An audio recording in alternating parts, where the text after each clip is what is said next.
Eu aprendi que fazer dívida é a única forma de conquistar as coisas que eu quero na vida. Resposta, consequência, condicionamento que te mantém pobre. Não são escolhas que tu pensa e diz assim, nossa, eu vou me endividar. Não, você foi condicionado a se endividar. Você foi condicionado a ser pobre. Qualquer comportamento meu que tenha um resultado positivo, eu tenho que comprar um presente. Só que na fase adulta, esse condicionamento tem feito com que eu toda hora queira estar, entre aspas, me mimando. Eu tô sempre querendo comprar coisas que eu não tenho condições. Mas será que eu posso ter uma vida que é muito melhor do que a vida que eu imaginei, não fazendo dívidas? Que vida é essa? Que eu nunca pensei que eu poderia ter, mas que na realidade é uma vida boa. E aí nós começamos a...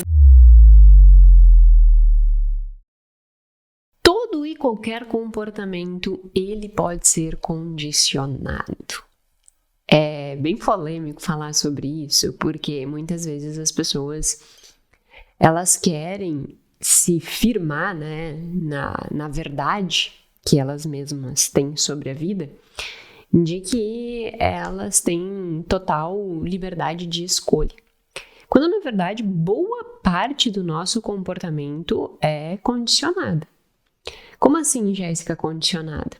Nós vamos fazendo associações entre estímulos e vamos tendo respostas. E aí essas respostas vão condicionando o nosso comportamento. Então, quando nós falamos de dinheiro, boa parte das tuas decisões e escolhas com dinheiro, elas são escolhas condicionadas. Não são escolhas que tu pensa e diz assim, nossa, eu vou me endividar. Não, você foi condicionado a se endividar. Você foi condicionado a ser pobre. Como assim? É sobre isso que nós vamos falar no episódio 195 do podcast Mais que Finanças, o podcast em que nós falamos muito mais do que números, nós falamos de comportamento financeiro. Se você está aqui pela primeira vez, seja muito bem-vindo. Meu nome é Jéssica Câmpara, eu sou doutora em Finanças Comportamentais. Toda terça e sexta temos um episódio novo aqui falando sobre comportamento financeiro, que vai muito além dos números e trazendo alguns artigos, trazendo algumas discussões bem interessantes. Para o episódio de hoje, eu decidi falar sobre condicionamento, porque para quebrar um pouco essa falsa impressão de que nós temos total liberdade de escolha. Nem vou entrar na parte de se temos ou não livre-arbítrio. O Sapolsky é um autor que escreveu esse livro aqui, ó. Ah, peraí. É porque fica ao contrário para vocês. Aqui em cima tem esse livro aqui que não aparece inteiro, mas esse livro é o Comporte-se e ele tem um outro livro que se chama Determinados, que eu ainda não li, o Comporte-se eu já li, e que eu preciso, né, tá na minha lista de leituras, e ele fala justamente sobre o fato de que nós não temos livre-arbítrio como nós imaginamos, né? E o condicionamento, ele parte também dessa construção de entender que nós vamos nos condicionando a determinadas coisas. Então, como é que vai funcionar o episódio aqui para ser didática? Primeiro eu vou explicar o que é condicionamento clássico, o que é condicionamento operante.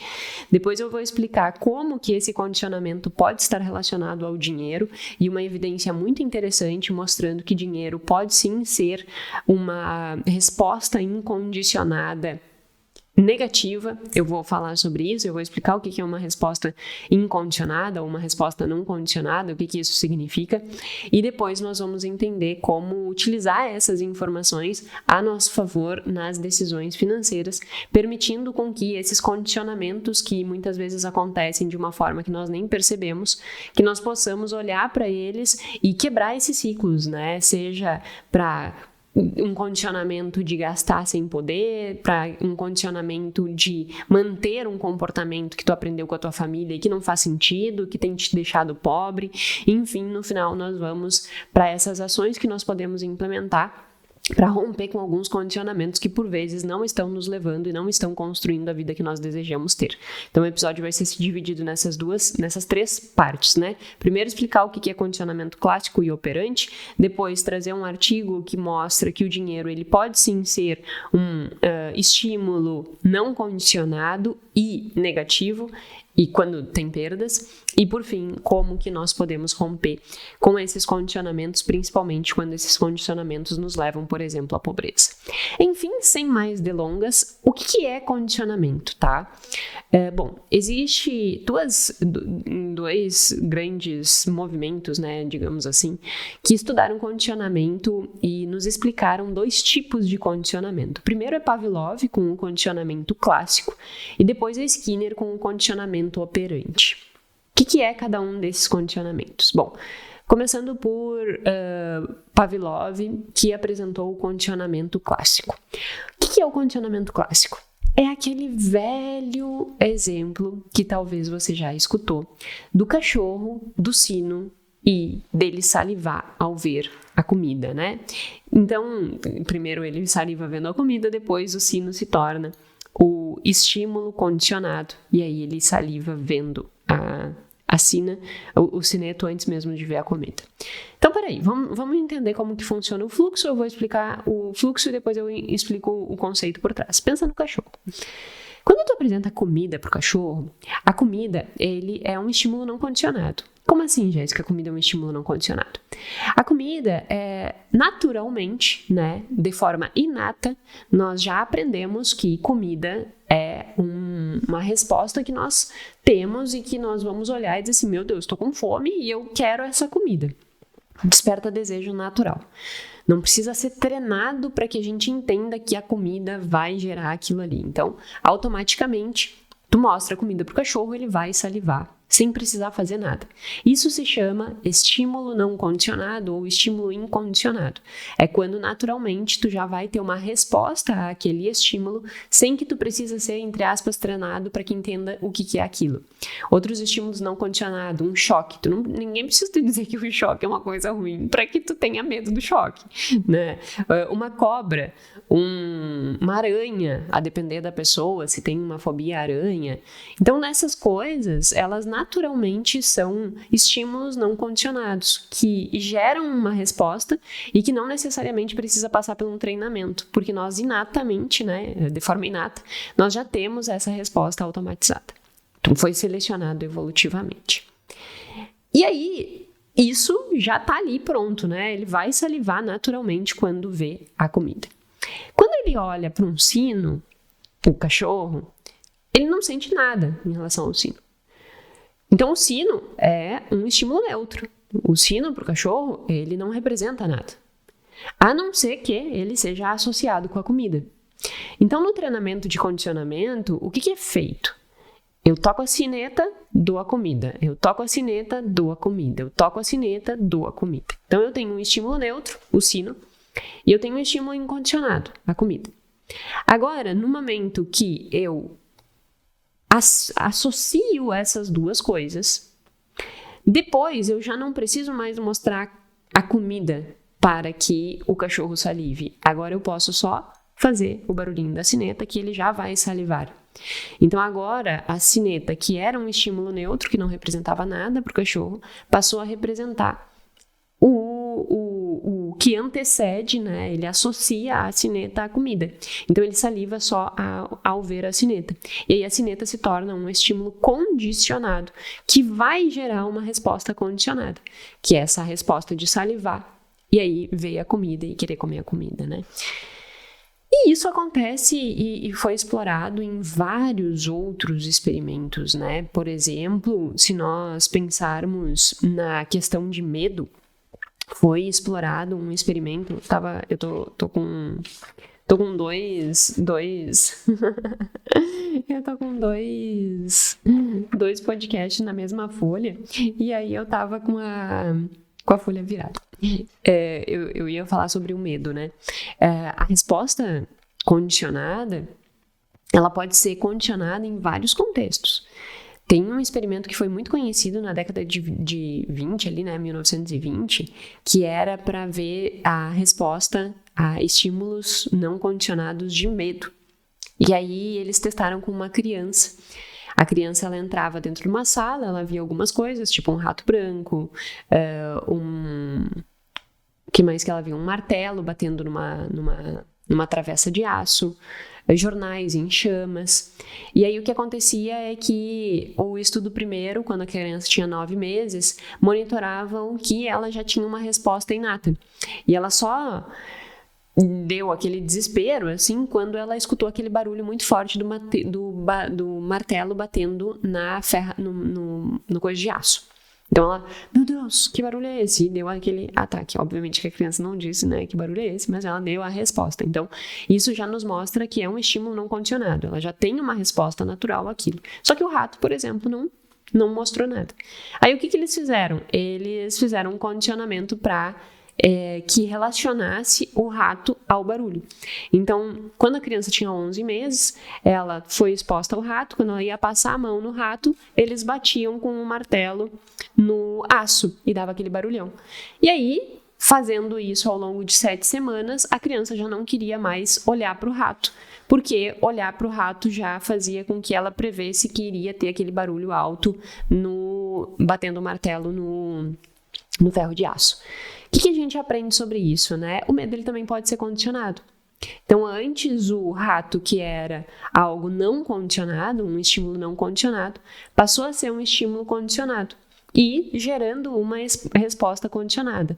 O medo do rato condicionado ao barulho que ele iria escutar antes. É só mais um exemplo para mostrar que esse condicionamento clássico, ele acontece. Então, coisas que antes não representavam nada para nós, ao longo do tempo, no momento que a gente vai aprendendo as associações que aquilo tem, nós vamos inibindo ou mantendo, né, ou fortalecendo determinado comportamento.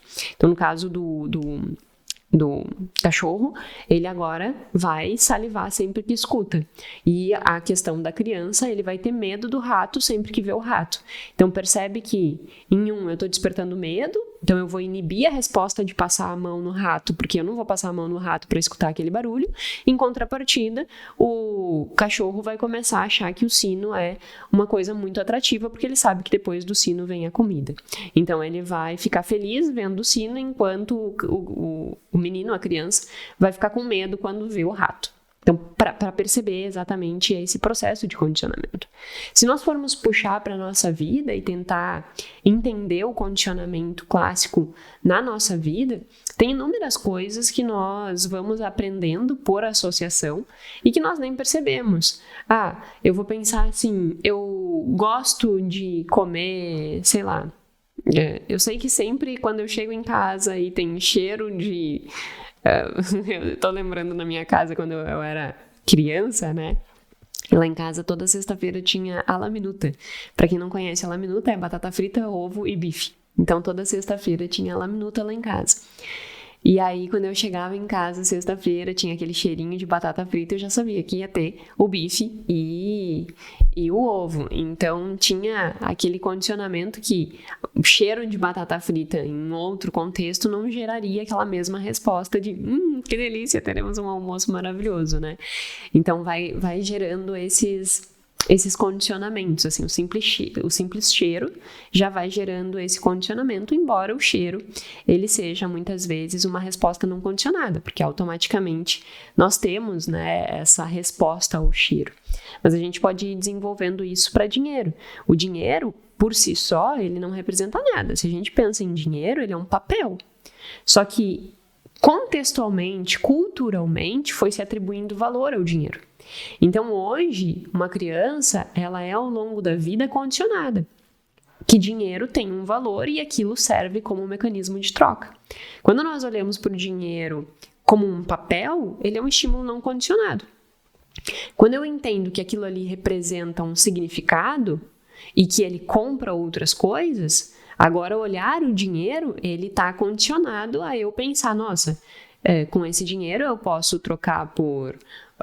comida, eu posso trocar por exercício, por alguém me ensinando a fazer exercício físico, ou seja, pagar uma academia, posso trocar por algum produto, posso trocar por alguma roupa, posso trocar por alguma coisa. Então, eu aprendo, né, por associação que se eu tenho aquilo ali, eu posso adquirir outra coisa. Óbvio que não é tão direto como o condicionamento clássico de associar a sineta à comida, mas não deixa de ser um condicionamento. Tu aprende associando por repetição. Aí eu vejo que sempre meu pai e minha mãe usam o dinheiro para comprar tal coisa. Então, eu associo que aquilo funciona e tu vai sendo condicionado. E os comportamentos também, eles vão sendo condicionados. Só que daí pode adentrar nesse aspecto de comportamento um outro tipo de condicionamento, que se chama condicionamento operante, que quem estudou foi o Skinner. O famoso experimento de Skinner para testar o condicionamento operante era com um ratinho. Ele colocava um ratinho dentro de uma gaiola. A princípio, num primeiro momento, o ratinho ficava solto dentro da gaiola. E aí, em dado momento, ele pega e bate numa alavanca. E quando ele bate nessa alavanca, ele ganha uma comidinha. Olha só, se eu bater na alavanca, eu ganho comida. Então, quando a gente fala de condicionamento operante, ter que fazer algo e aquele teu comportamento ele é reforçado ou não pela consequência que ele gera. Nesse sentido, o ratinho ele bateu na alavanca, ele ganhou comida, então agora ele aprendeu que bater na alavanca faz com que ele ganhe comida. Então o resultado do comportamento dele é ganhar comida. Se ele entende que o resultado de bater na alavanca é ganhar comida, ele vai querer repetir o comportamento de bater na alavanca.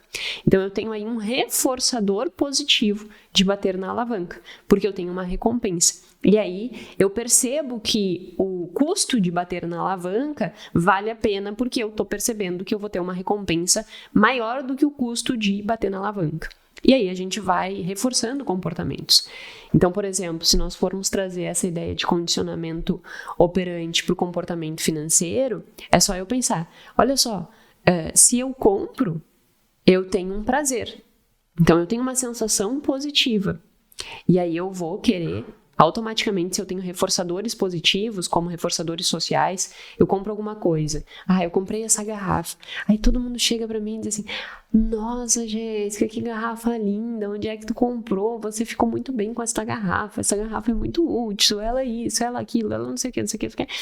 Eu tenho um reforçador positivo, mesmo que não seja um reforçador prático, né, no sentido de algo como a comida, ali no caso de Skinner, mas eu tenho um reforço social. Eu tenho um reforço que faz com que, nossa, eu comprei a garrafa e todo mundo elogiou, então eu vou andar sempre com a minha garrafa, ou eu vou querer comprar outras garrafas. É um exemplo meio esdrúxulo, mas é só para mostrar que sempre que o nosso comportamento ele gera uma consequência positiva, e quando eu falo consequência positiva, não necessariamente boa, no sentido de me aproximar da vida que eu gostaria de ter, mas que ela gere um estímulo que seja um estímulo excitatório, no sentido de, nossa, eu fiquei feliz por receber esses feedbacks, digamos assim. Essa construção vai fazer com que eu queira repetir esse comportamento. Por isso que nós temos que ter um cuidado absurdo com os nossos comportamentos, porque o resultado do nosso comportamento vai reforçar ou inibir a repetição daquele comportamento. Então, se você compra muito e você tem esse reforçador positivo, a compra ela vai se tornar cada vez mais interessante para você, mesmo que ela tenha um resultado negativo. Em que sentido? Te gere dívida, te gere... Por quê? Porque essas consequências negativas, o valor subjetivo delas, está tendo um menor impacto do que o valor positivo. Então é como se eu tivesse até aspectos negativos que, porventura, pudessem inibir a repetição daquele comportamento. Mas o reforço positivo está tão grande que eu prefiro repetir, mesmo diante daquilo. E aí, obviamente, altera todo o teu sistema de recompensa, e alterando todo o teu sistema de recompensa, pode fazer com que aqueles aspectos negativos fiquem até... Tu fica insensível àquilo. Quer ver um exemplo muito fácil disso? Tu pega pessoas que têm muitas dívidas, muitas dívidas. E aí essa pessoa, ela segue comprando, ela segue gastando, ela segue acumulando mais dívidas. E aí eu pergunto pra aquela pessoa assim, mas caramba, você já tá numa situação bem complicada, né? Por que tu segue comprando? E a pessoa diz, eu já tô mal mesmo, que diferença vai fazer? É como se a sensibilidade das respostas, né, das consequências negativas, ela fosse diminuindo. E essa pessoa já não tem mais aquilo como algo que inibe o comportamento, porque aquilo já se tornou tão corriqueiro, aquilo já se tornou tão comum, ela já se adaptou tanto àquilo, que não faz mais diferença. Uma dívida a mais, uma dívida a menos, não faz mais diferença. Então, a sensibilidade ao problema diminui, a sensibilidade à resposta positiva aumenta, e isso eu quero repetir aquele comportamento. Então, é muito interessante nós percebermos isso, que o nosso comportamento com o dinheiro, ele é condicionado. Seja por um condicionamento clássico, que é menos direto, seja por um condicionamento operante, que é extremamente visível. Nosso comportamento é condicionado. Você foi condicionado a agir da forma que você age. Olha para a tua família, olha para a forma com que eles se comportam e olha para o teu comportamento. Se você começar a perceber, você vai perceber que ao longo da vida foram sendo condicionados comportamentos. Eu fiz uma coisa, tive uma resposta, quero repetir. Eu fiz uma coisa, tive uma resposta, não quero mais fazer isso. Exemplos mais do dia a dia para que tu consiga ir compreendendo o conceito. Teve uma vez que que o pai estava fazendo lá em casa, lá em São Vicente ainda, né? Um muro. Porque não tinha muro entre as casas e ele estava construindo um muro. E aí, quem já viu construção de muro, que eu acho que todo mundo, né? Não sei se hoje em dia é assim, mas vai colocando os tijolos e tem umas... O muro não é todo muro, né? Tem umas partes assim que de metro em metro, ou de 1,5 metro, 2 metros, não sei. Tem os ferros de aço para manter a estrutura. Então, tem um pouco de tijolo, ferro de aço, um pouco de tijolo... Aí, né, a bela criança, eu devia ser, sei lá, ter uns 6, 7 anos, e eu lembro até hoje disso, fui caminhar em cima do muro, porque achei muito legal, apetitoso. Olha só, um muro que estava baixinho ainda, porque ainda não tinha sido levantado muito alto. Estava em construção. É muito legal caminhar em cima daquilo ali. E aí o que aconteceu é que eu me desequilibrei e a minha perna caiu exatamente dentro do buraco que estava os ferros de aço. E aí eu machuquei bastante a minha perna, tem a cicatriz até hoje, assim, que pegou um ferro desses e foi raspando toda a minha coxa interna. Tem a marca, assim. Óbvio que não foi uma coisa absurda, né? Assim, de ter que fazer ponto, mas foi um tanto aversivo. O que aconteceu? Eu nunca mais quis andar em muro assim. E hoje em dia eu fico olhando as construções e pensando, agora mesmo lá no fundo de casa, estão construindo uma outra casa, assim, né? Do outro lado. Aí eu fico olhando aqueles homens caminhando em cima daquelas lajes, eu fico pensando, caramba, e se ele cai? Por quê? Porque eu fui condicionada a pensar que aquilo ali não é um bom sinal, entendeu? Não é um bom sinal caminhar nesses negócios, porque o perigo é muito grande. Óbvio, eu era uma criança, mas para ver como essas experiências elas vão moldando o nosso comportamento ao longo da vida. E aí isso é uma coisa extremamente explícita. Mas quando nós temos coisas que não são tão explícitas, como o comportamento financeiro, que não gera uma consequência tão drástica, assim, né, de dor física, nós não percebemos esses condicionamentos acontecendo. Então, nós vamos sendo condicionado, e nós meio que ficamos cegos a esse condicionamento. E esse condicionamento está acontecendo, mesmo que nós não estejamos percebendo. E aí eu entro para a segunda fase agora. Eu espero que, antes de entrar para a segunda fase, espero que tenha entendido, né? Só resumindo.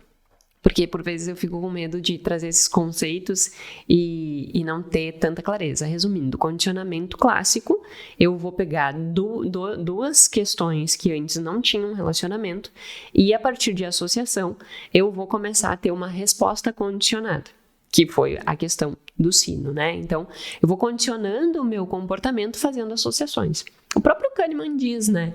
O nosso cérebro, o nosso sistema 1, ele é uma máquina de fazer associações. O problema é que ele é uma máquina de fazer associações precipitadas. Então, muitas coisas nós vamos fazendo associações, isso, aquilo, isso, aquilo, isso e aquilo, e por vezes essa associação está aí equivocada.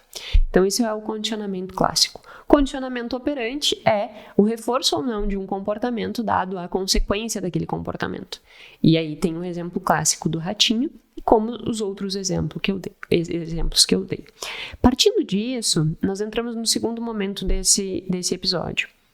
O que isso tem a ver com o dinheiro. Será que o dinheiro ele pode ser efetivamente tratado como um condicionamento clássico? Será que ele tem já, por tanto construção social de um valor atribuído ao dinheiro, será que as pessoas já naturalmente entendem ele como um estímulo não condicionado aversivo? Sem um treinamento prévio dentro de um experimento em que o treinamento prévio foi a vida acontecendo. E aí eles testam isso para testar se o dinheiro ele pode ser relacionado com um estímulo não condicionado, assim como um choque, por exemplo. E aí ele testa essa diferença.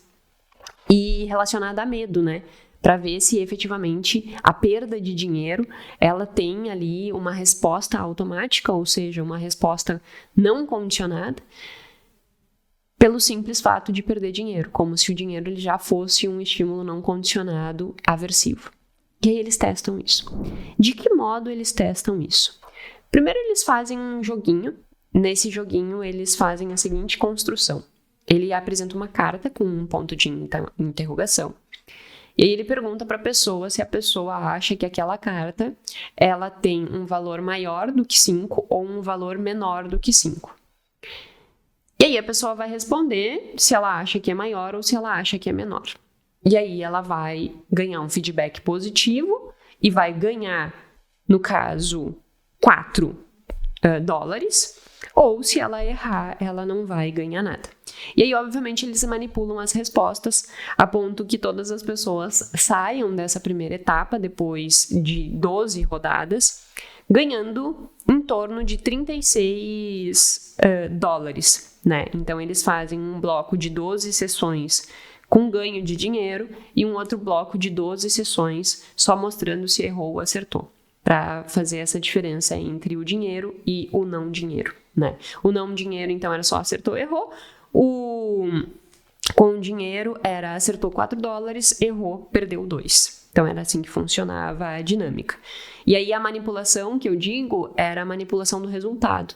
Eles faziam uma manipulação de resultado a ponto de fazer com que a pessoa acertasse até o ponto de ganhar $36 e aí depois errasse.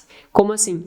Se eu já ganhei $36, a partir dali eu vou aparecer a carta, eu vou dizer assim, é maior do que 5. E aí, ao invés de me aparecer uma carta maior do que 5, vai me aparecer uma carta menor do que 5, provando que eu errei.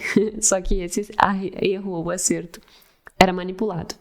Por quê? Porque eles queriam que todas as pessoas mais ou menos saíssem dessa primeira fase do experimento com o mesmo dinheiro, que eram $36. Porque depois eles usavam esse dinheiro na segunda fase do experimento.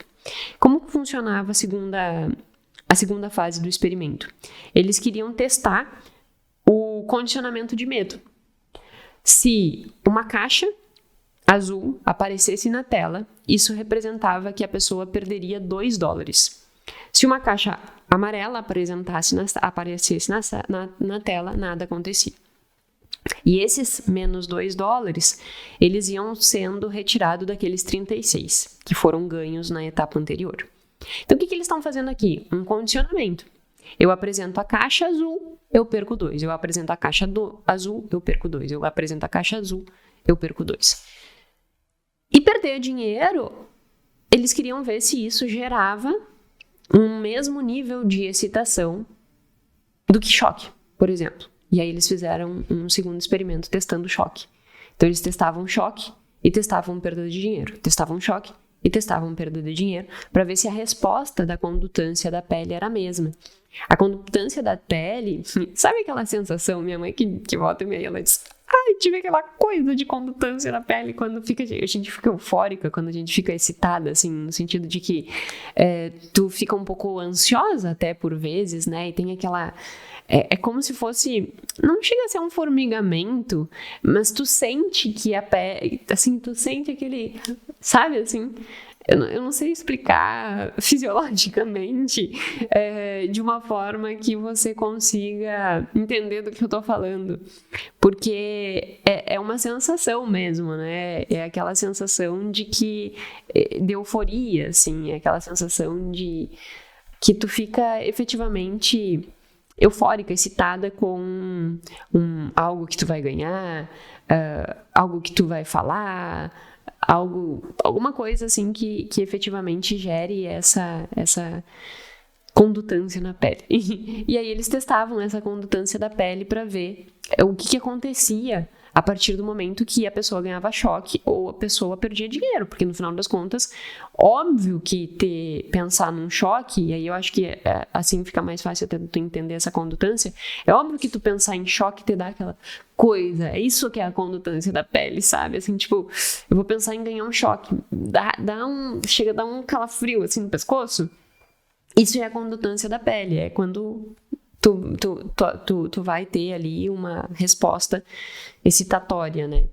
E aí, se nós compararmos o choque com o dinheiro, eles queriam entender se o dinheiro, que não é algo como o choque, que é inato, se também vai gerar o mesmo nível de condutância da pele. E aí, a partir desse momento, então, eles apresentam esses quadrinhos, né, essas caixas, e aí quando o azul perde dinheiro, quando o amarelo não acontece nada, e aí dentro do experimento 2, eles testavam também com um choque, então a depender da cor da caixa, eles ganhavam um choque, a depender da cor da caixa, perdia $2, $2, a depender não acontecia nada. E eles compararam a condutância da pele. Quais foram os resultados? Bom, a primeira coisa que a gente tem que entender no resultado é que, na primeira fase, existia 2 grupos de teste, né? Aquele teste relacionado com o dinheiro e aquele teste sem relação com o dinheiro, que era só as flechinhas. Existiam pessoas que naturalmente apresentavam maior condutância da pele quando envolvia dinheiro. E essas pessoas que já tinham uma predisposição a uma resposta excitatória maior com o dinheiro na fase 1. Na fase 2, quando entrava nessa fase de condicionamento de medo, elas também tinham uma resposta maior ao medo. Então isso é uma coisa muito interessante. Para aquelas pessoas que já têm uma resposta ao dinheiro mais ativa, digamos assim, ela vai ficar mais excitada, com maior condutância da pele quando ela tem possibilidade de ganhar, mas ela também vai ficar mais avessa ao medo. Ela vai ficar mais receosa em relação àquela perda do que uma pessoa que não tinha uma resposta tão grande ao ganho. E isso demonstra que nós temos diferenças individuais. Embora o dinheiro, numa forma geral, ele já é condicionado na nossa sociedade, então que o artigo provou exatamente isso. O dinheiro ele pode sim ser considerado um estímulo não condicionado, porque perder dinheiro gera uma resposta tão próxima a receber um choque. Perder dinheiro gera uma resposta tão forte quanto o choque. Óbvio que o choque é um pouco maior, porque é óbvio, né? É uma dor física. O aspecto do dinheiro é mais subjetivo, tanto que eles fazem essa distinção. Do ponto de vista subjetivo, a avaliação do choque e da perda do dinheiro não teve diferença estatística. Agora, do ponto de vista absoluto, ou seja, medido a partir da condutância da pele, a resposta da condutância da pele ao choque foi maior do que a resposta da condutância da pele em relação à perda de dinheiro. O que é óbvio. Mas do ponto de vista subjetivo, elas não apresentavam diferença significativa, revelando que as pessoas elas sentem muito a dor de perder o dinheiro, tanto quanto sentem a dor de ter um choque.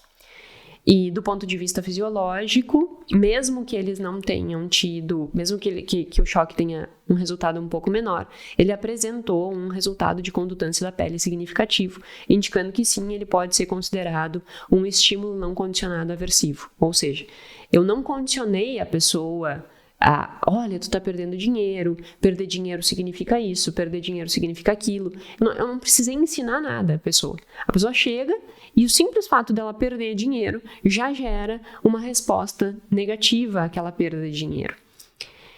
Então, o que a gente pode aprender com isso, né? Nós estamos condicionados frente ao entendimento do que representa ganhar e perder dinheiro.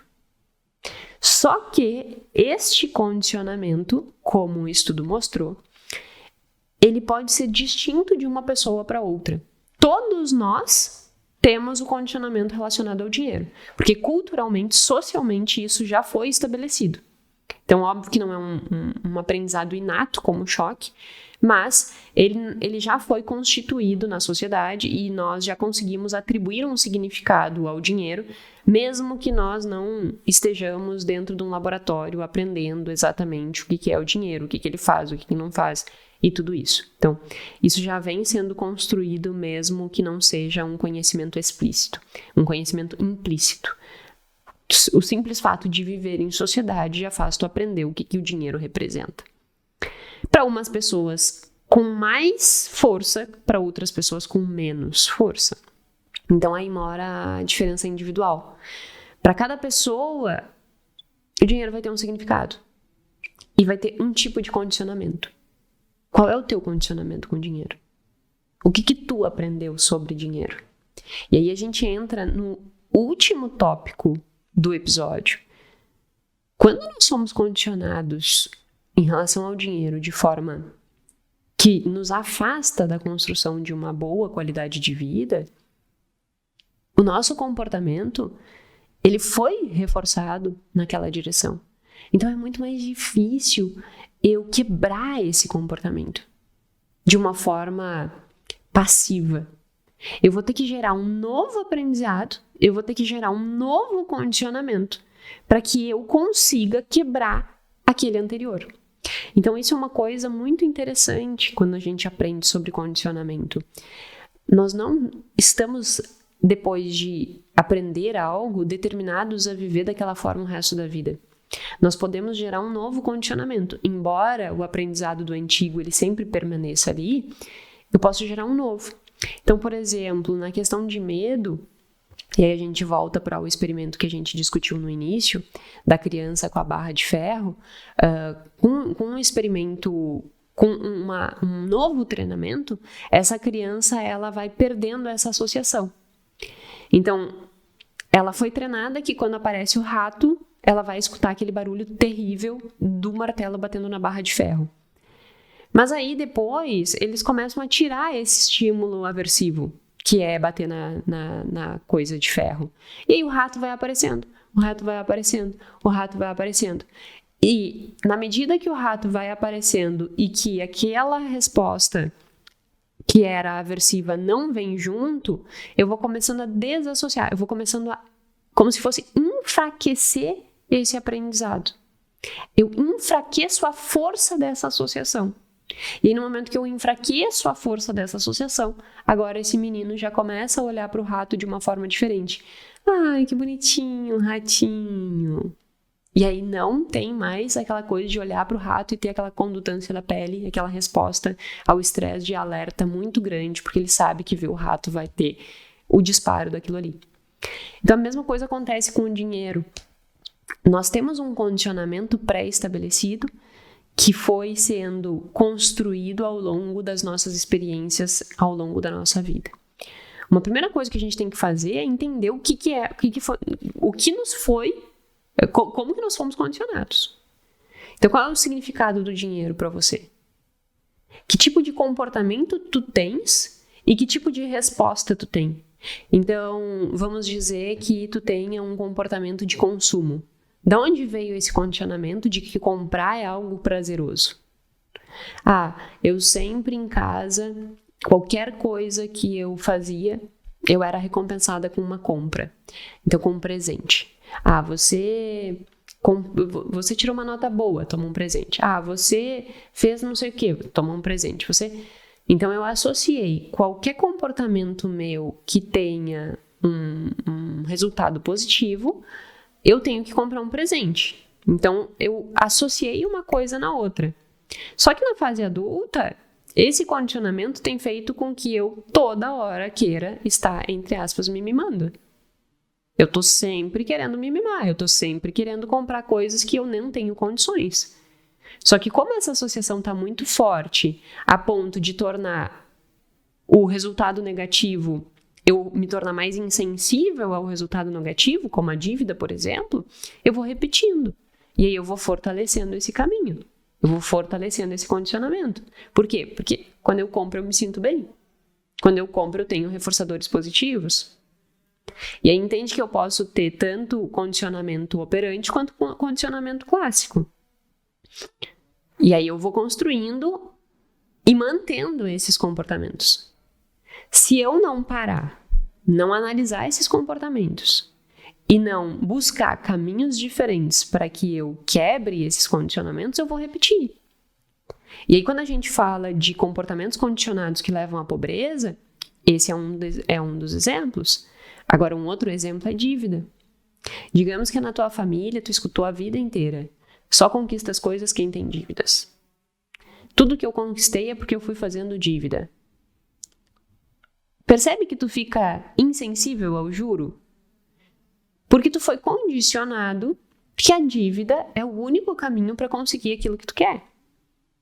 E aí tu tem um comportamento.